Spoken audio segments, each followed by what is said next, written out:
Bienvenue dans ce nouvel épisode de nos tutos dans Fusion sur DaVinci Resolve. Aujourd'hui, on va continuer notre série sur les particules et on va voir le nœud P-Vortex. Le nœud P-Vortex est un nœud de force qui va nous permettre de mettre en mouvement nos particules selon une rotation autour d'un axe bien précis. Pour vous en faire la démonstration, je vous ai préparé deux nœuds P-émetteurs et on va commencer par celui-ci qui est une sphère toute simple dans laquelle apparaissent 10 particules par frame.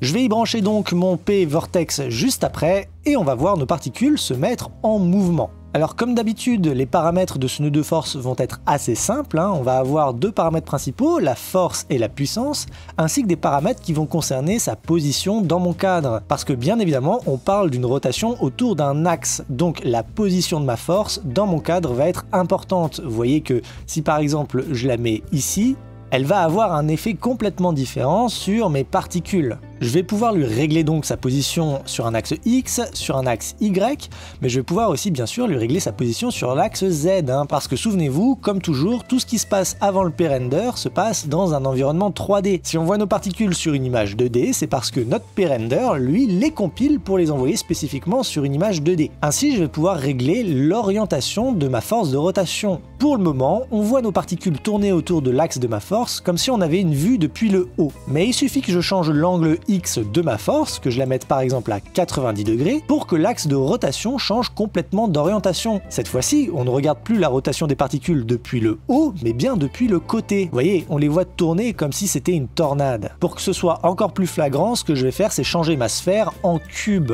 Je vais la redimensionner dans sa hauteur, et là on voit bien mes particules tourner comme si j'avais voulu modéliser une tornade. Au-delà de ces paramètres de position et d'angle de rotation, vous voyez que j'ai juste au-dessus deux paramètres dont j'ai pas encore parlé, la force et la puissance. Et pour vous montrer précisément ce que contrôlent ces paramètres, je vais utiliser mon deuxième nœud P-émetteur, mon P-émetteur rectangle. Mon P-émetteur rectangle, c'est plus une ligne qu'autre chose. Ce que j'ai voulu faire, c'est émettre des particules plus ou moins éloignées de l'axe de rotation de ma force vortex. En faisant ceci et en faisant play avec les paramètres par défaut de ma force vortex, voici ce qu'on obtient. Et vous voyez que la force de rotation de mes particules n'est pas la même selon la distance de mes particules par rapport au centre de rotation. Plus mes particules sont proches, plus elles vont tourner rapidement autour de l'axe de rotation. Ce sera encore plus flagrant si j'augmente le paramètre de force de mon vortex.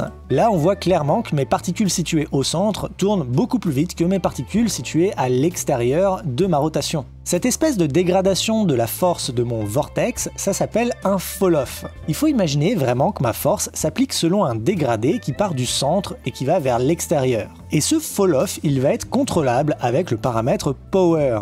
Par défaut, il est réglé sur 2. Si je l'augmente, je vais réduire le fall-off, c'est-à-dire que je vais réduire cet effet de dégradé. Là, comme vous voyez, je me suis mis à plus de 4, et maintenant, seules mes particules les plus proches sont affectées par ma force, et mes particules les plus éloignées le sont beaucoup moins, voire pas du tout. Je peux le pousser encore plus loin, je peux le mettre par exemple à 10, et là on voit clairement que même mes particules les plus proches sont beaucoup moins affectées par ma force de rotation, et les particules les plus lointaines ne le sont plus du tout. Et inversement, plus je vais ramener ce paramètre vers 0, plus mes particules vont bouger à la même vitesse, et ce, peu importe leur distance par rapport à l'axe de rotation. Et vous voyez qu'enfin je peux aller dans des valeurs négatives, ce qui va me donner des particules qui vont bouger plus vite à l'extérieur qu'à l'intérieur. C'est tout ce que vous devez savoir sur le P-Vortex. Bien sûr, il y a des onglets de conditions, des onglets de région et de settings, mais tous ces onglets-là, vous les connaissez si vous avez regardé mes vidéos précédentes, donc je ne vais pas revenir dessus. J'espère que ça vous aura plu, j'espère que vous aurez appris des choses. Dans le prochain épisode, on va s'intéresser au nœud P-Point Force.